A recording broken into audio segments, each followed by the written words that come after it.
I know you said there'll be a time for politics, but you've also said you wanted to change the tone of Washington. Howard Dean recently seemed to muse aloud whether you had advanced knowledge of 9/11.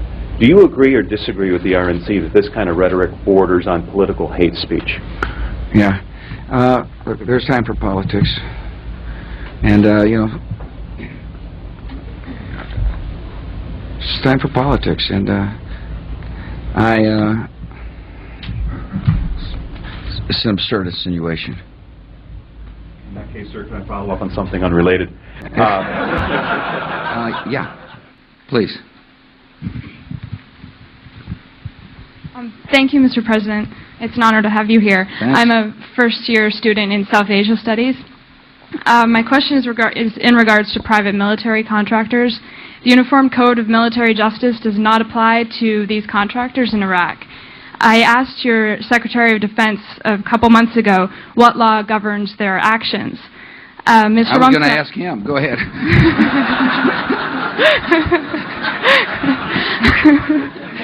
Help. Well, I was hoping your answer might be a little more specific. I would submit to you that in this case, this is one case that privatization is not a solution.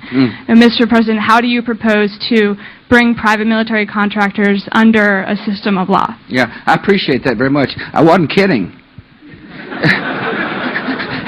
I'd pick up the phone and say, Mr. Secretary, I got an interesting question. This is what delegation, I don't mean to be dodging the question, although it's kind of convenient in this case, but never. I really will. I'm going to call the Secretary and say, you brought up a very valid question, and what are we doing about it? That's how I work. Thanks. Yes, ma'am. Hello, Mr. President. I have a follow-up question on your comments about contagion of violence could spill out across the country, and in time, the entire region could be drawn into the conflict. For America, this is a nightmare scenario. For the enemy, this is the objective. Chaos is the greatest ally, their greatest ally in this struggle. And out of chaos in Iraq would emerge an emboldened enemy with new safe havens, new recruits, new resources, and an even greater determination to harm America. To allow this to happen would be to ignore the lessons of September the 11th and invite tragedy. I would describe the design of planned attacks on buildings inside the U.S. and how operatives were directed to carry them out. That is valuable information for those of us who have the responsibility to protect the American people. He told us the operatives had been instructed to ensure that the explosives went off at a point that was high enough to prevent people trapped above from escaping. He gave us information that helped uncover Al-Qaeda cells' efforts to obtain biological weapons. That's exactly what I wanted to ask you about, because James Baker says that he's looking for something between cutting run and stay the course. Well, listen, we've never been stay the course, George. We will stay the course. We will stay the course. We will stay the course. We will stay the course. We're just going to stay the course. We're going to stay the course. We must stay the course. We will stay the course. This country will stay the course. We will stay the course. We will stay the course. But we will stay the course. We'll stay the course. Lila had called to tell me that she was coming down from Flint to Washington, D.C. to attend a jobs conference. On her break, she said she was going to go and pay a visit to the White House.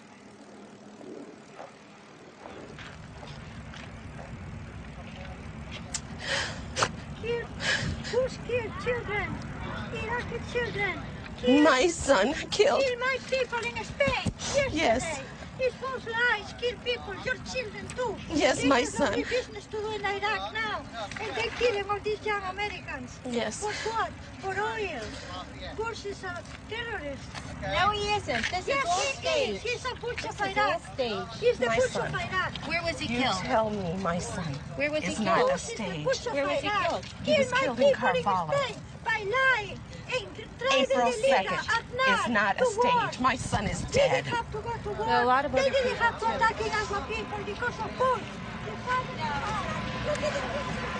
Blame Al-Qaeda. What'd that woman yell at you? That I'm supposed to blame the Al-Qaeda. The Al-Qaeda didn't make a decision to send my son to Iraq. Ignorance that we deal with everyday people, because they don't know. People think they know, but you don't know. I thought I knew, but I didn't know.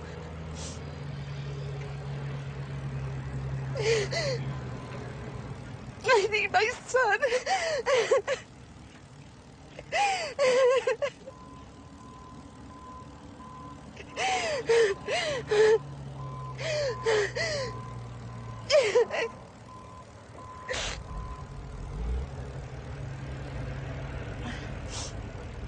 God's tougher than I thought it was gonna be to be here.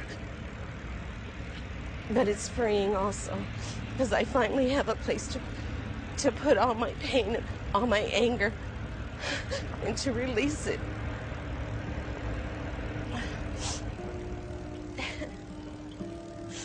I guess I was tired of seeing people like Lila Lipscomb suffer, especially when, out of the 535 members of Congress, only one had an enlisted son in Iraq. I asked Corporal Henderson of the United States Marine Corps to join me on Capitol Hill to see how many members of Congress we could convince to enlist their children to go to Iraq. Congressman, Mr. Michael Moore.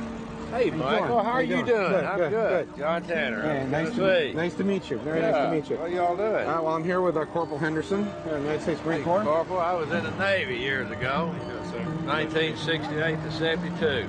We had Marines guard the base. Do you have kids? Yeah. If any way we can get them to enlist and go over there and help out with the effort. Got all the brochures. And One of them's got 2 children. Oh, yeah. Well, see, there's not many congressmen that have got kids over there. Got only one.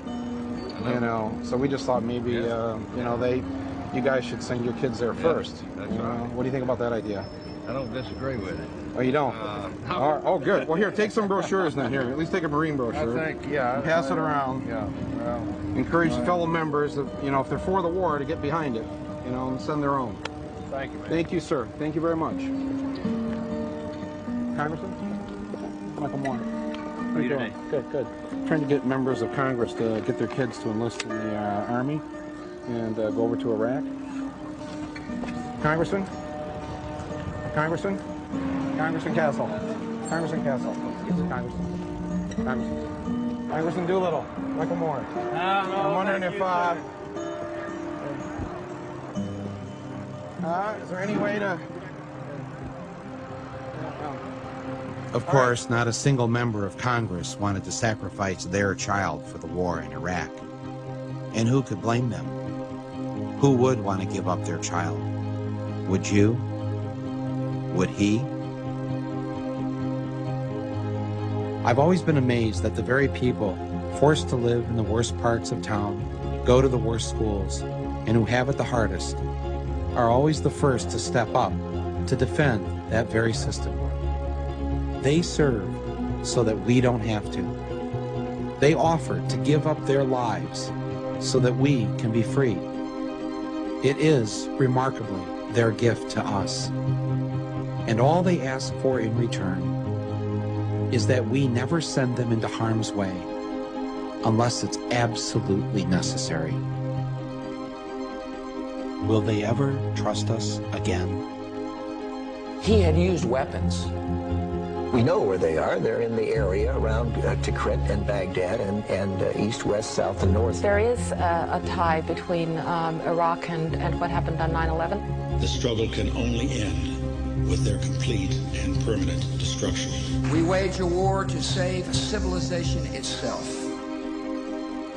We did not seek it, but we will fight it, and we will prevail.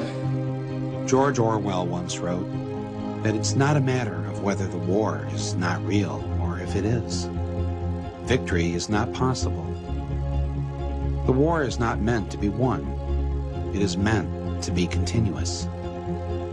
A hierarchical society is only possible on the basis of poverty and ignorance. This new version is the past, and no different past can ever have existed. In principle, the war effort is always planned to keep society on the brink of starvation. The war is waged by the ruling group against its own subjects, and its object is not the victory over either Eurasia or East Asia, but to keep the very structure of society intact. There's an old saying in Tennessee, I know it's in Texas, probably in Tennessee, that says, "Fool me once, shame on you." If fool me, we can't get fooled again.